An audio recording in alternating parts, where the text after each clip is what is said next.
Hi dear Sagittarius, welcome to my YouTube channel, and in this video I'm going to talk about the transits for the month of September. September is not as eventful as August, but still it's an interesting month. At the very beginning of September we have 6 planets in retrograde, which is like half of the solar system going backwards. So the progress is going to feel frustratingly slow. Don't expect to start anything new around this period. It's going to require like some Herculean effort. It's going to be frustrating. So it's better to work on the things that are already in progress, the projects that you started at the beginning of this year. And the good news about this month is that 2 personal planets, Venus and Mercury, are going to turn direct, and that's a huge relief because the personal planets, when they're retrograde, they really affect our daily life. Like Mercury, when it's retrograde, it affects our communication. We tend to forget things. We tend to miscommunicate, misunderstand, and it's frustrating. And then Venus retrograde.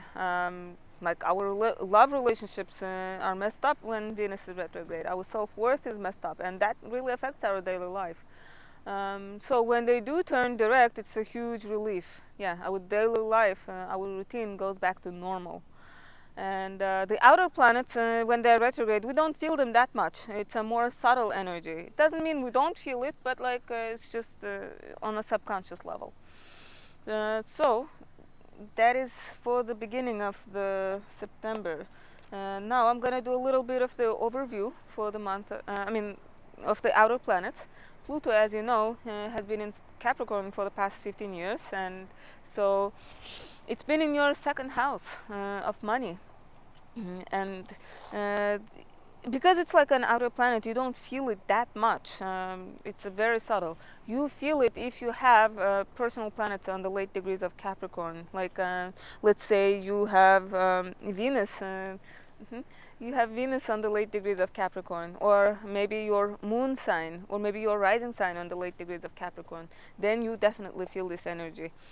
Perhaps like like Venus on the 28th degree of Capricorn, then Pluto is currently conjunct, and that can make your relationships like super intense, going through like transformations, like really passionate even.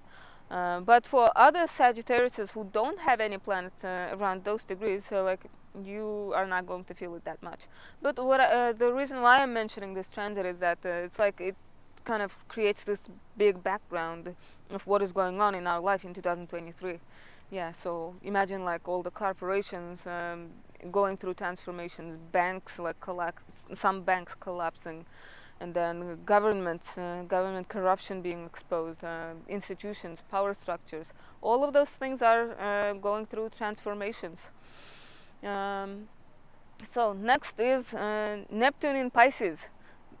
Neptune in Pisces is to blame for all the fake news, lies, and propaganda in the media, because Neptune rules the subconscious. And Pisces, even though I love Pisces dearly, it can be the sign of like nebulous activities. Yeah, it can be the sign of lies, illusions, yeah, as I said, propaganda.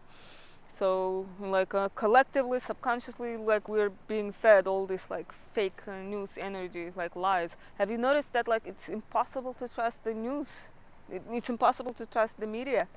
They don't even pretend to be objective anymore. Even the most respectable newspapers, like the New York Times, they are spewing out straight up propaganda. Like, it's crazy. Like, aren't you supposed to be like, look at the? Aren't you supposed to look at the truth objectively? But no, they don't do that. So we are living in crazy times. On a personal level, for you, Sagittarius, Neptune is in your 4th house. Yeah, bringing that nebulous, foggy, delusional energy into your home life, family life. Yeah, like on a good day, like when Neptune is in a good mood, it can give like rose-colored glasses, and not in a negative way, but when you see life like through pink filter. um, yeah, it can make home life dreamy, creative. Yeah, but most of the time Neptune is like slippery fish. It's fishy. um, so yeah, we've got a couple more years of this foggy transit. And next is Uranus in Taurus. Uranus in Taurus is in your 6th house. So probably making your work unusual, original, unexpected, weird, with surprises, because that is Uranus, and sixth house is the house of work, and so but it has also been probably modernizing your work, bringing innovation to your work, because again, that is Uranus. It's innovation, technology, modern stuff. It's very futuristic. What else?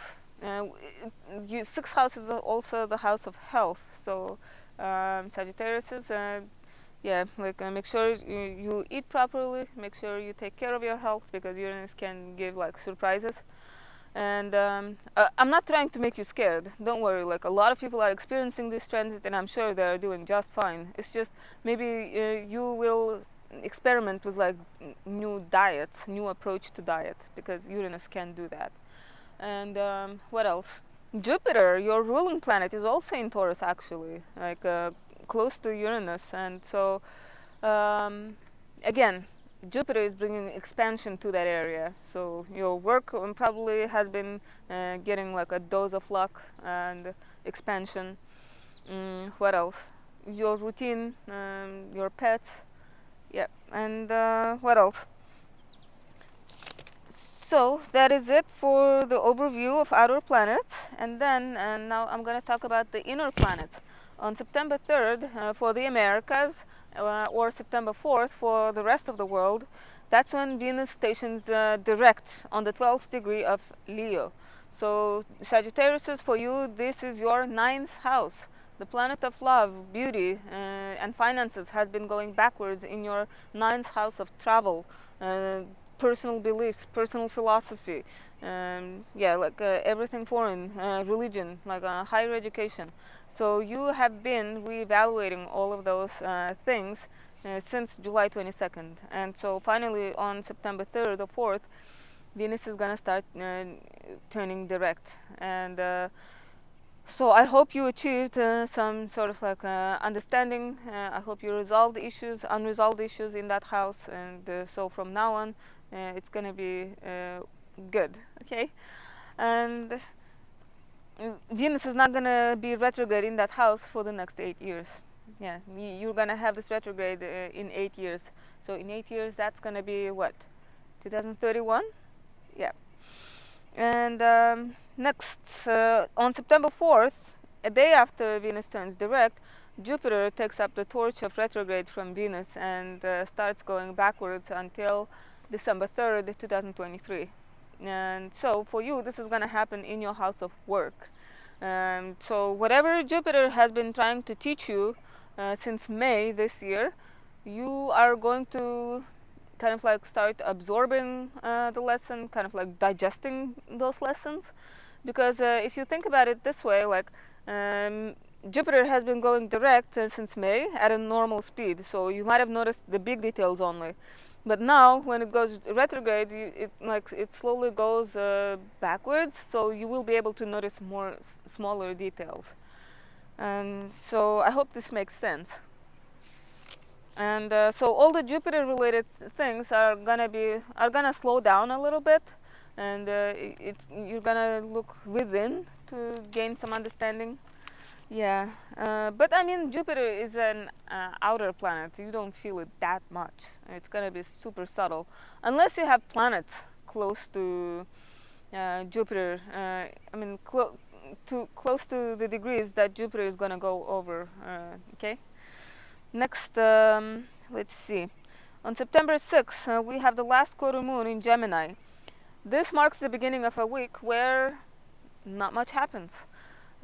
Because it's the week before the new moon.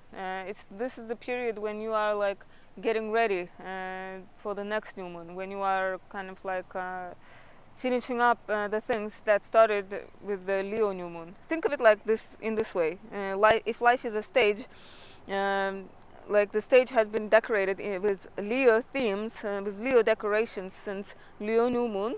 But now, in the period from September 6th until September 11th, you are taking down those decorations and putting and hanging like Virgo themed decorations. Okay, getting ready for the next lunar month, so to speak. I hope this makes sense. So yeah, on a personal level, don't feel guilty if you don't feel like doing anything in that period.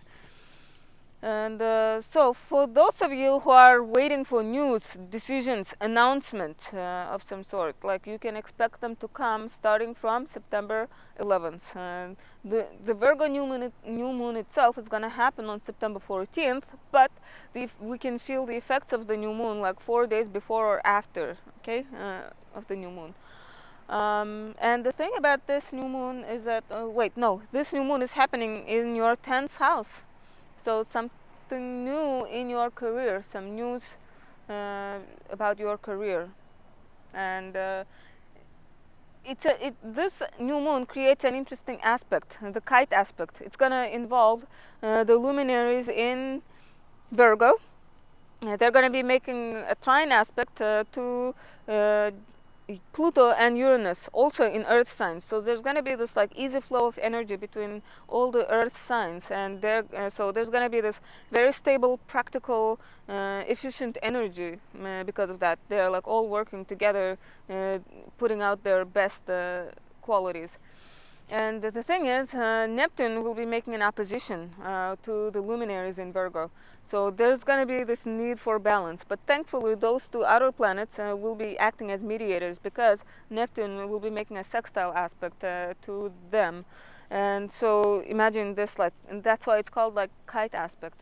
And so all of these favorable aspects and this is interesting and rare because it involves generational planets. So this is huge. I mean, we've had this aspect in August during the Leo new moon, but back then it was Mercury and Mars in the place in Virgo, in the place of the luminaries. Okay, but when the luminaries are involved, we feel it much more prominently. So I feel like this new moon marks the beginning of a really interesting month. And Sagittarius, for you, this is in your work house, so it should be cool. And what else? Another thing I forgot to mention is this new moon is the last new moon before the Libra solar eclipse in mid-October. So sometimes the events associated with that solar eclipse can play out a month in advance during this Virgo new moon, or sometimes it can play out a month after the new moon, after the solar eclipse. So yeah, I would say some Sagittariuses you might expect some changes around this new moon. Okay, I'm not saying it's going to happen to all Sagittariuses. I'm just saying to some it might happen. And what else? Even if it doesn't happen, even if it doesn't bring any changes, still this new moon marks the beginning of like the eclipse season. We can start feeling the energies of the eclipse a month like before. Okay, so the month around the eclipses is when we feel restless. Our bodies, I guess, can feel the changes in the air, like the energetically our bodies kind of starts getting ready for the changes that are coming. Eclipses do bring huge changes, and that's exciting. And so I would say you shouldn't be scared of eclipses. And what was I going to say? So I was going to say, like, the first half of September is going to be relatively peaceful, uneventful. So enjoy that calm before all the activity that will start in the second half of September. Yeah, I mean, it's not going to be super hectic. It's going to be in October during the eclipses, okay? But in September, the second half, we still will start feeling a bit restless. Our routine is going to feel a little bit like off. I mean, like, yeah, we'll just life will be a little bit more hectic.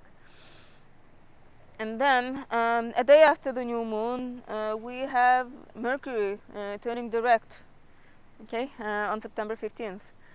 Again, in your 10th house. So Sagittarius, if there has been like a misunderstanding at work, miscommunication, all of that is gonna come to an end, or the wrong email sent, and that stuff is gonna be over, starting from September 15th. Yeah, or if there has been some project you had to rework on, you'll probably finish that project. And what was I gonna say? The thing is, Mercury retrograde is at its most confusing when it turns direct, right when it turns direct, or when it's about to turn. I mean, right when it turns retrograde, or when it's about to turn direct. Okay, so I wouldn't get too excited right when Mercury turns direct. It might still be a little bit like off for the next couple of days. So if you need to sign contracts, agreements, or lease, I would say you should wait until I don't know, like September 20th at least. But if you do need to sign it around September 15th, don't worry. Uh, just keep in mind that the terms of the agreement might change along the way in the future. Okay. And next, on September 22nd, we have fall equinox. Yay! The sun is gonna enter Libra. The day and night are gonna be equal, and so this marks the beginning of fall in the northern hemisphere. And the sun is gonna start getting ready for the solar eclipse in October. And then on September 29th, we have a full moon in Aries on the 6th degree of Aries. And so, Sagittarius, for you, this is the luminaries are gonna illuminate your house of romance, creativity, children, and friendships. So the full moon is gonna be in the 5th house, the house of children, romance, creativity, and then the sun is gonna be illuminating your house of friendships, networks, like-minded people. What else? Like hopes and wishes. Yeah, so those areas are lit up. And full moons are the times of culminations, fruitions, illuminations. So something about your children, okay? Because we get only one full moon in each house. Very rarely we get 2 full moons per year. But normally only 1 full moon per year. And so you can expect some sort of like culmination, fruition in that area of your life, creativity. So if you've been working on some creative project, you might finish it around this time, or maybe some news about your children. Like, yeah, this is like at the end of September, right? I don't know what that might be, but anyway. So the aspects during this full moon are all over the place. Yeah, so the planets are not really like in one corner, but they're like evenly distributed across the chart. So that means they're going to be like making aspects like this. And so that means our emotions are also going to be like all over the place.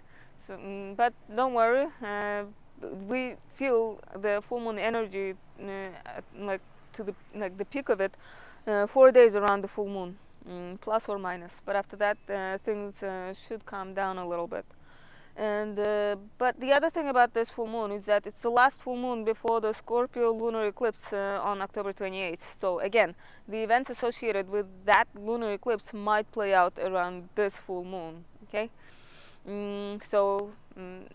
Sagittarius, be observant and be prepared if there's gonna be some changes. I mean, I'm not saying it's going to be like bad change, maybe some good change. If you are expecting to change your life, then eclipses are going to bring those changes. This is pretty much it for September, dear Sagittarius. As I mentioned at the beginning of the video, this month is not that eventful. We have 2 personal planets turning direct in the beginning of the month, but still, even when they turn direct, we still have like 5 planets retrograde. So don't expect to start anything new in September. And then what else? We have that interesting Virgo new moon on September 14th. So if you are waiting for news, decisions, announcements, you can expect around September 14th. And what else? The first half of September is going to be peaceful, but the second half we're going to start feeling a little bit more restless.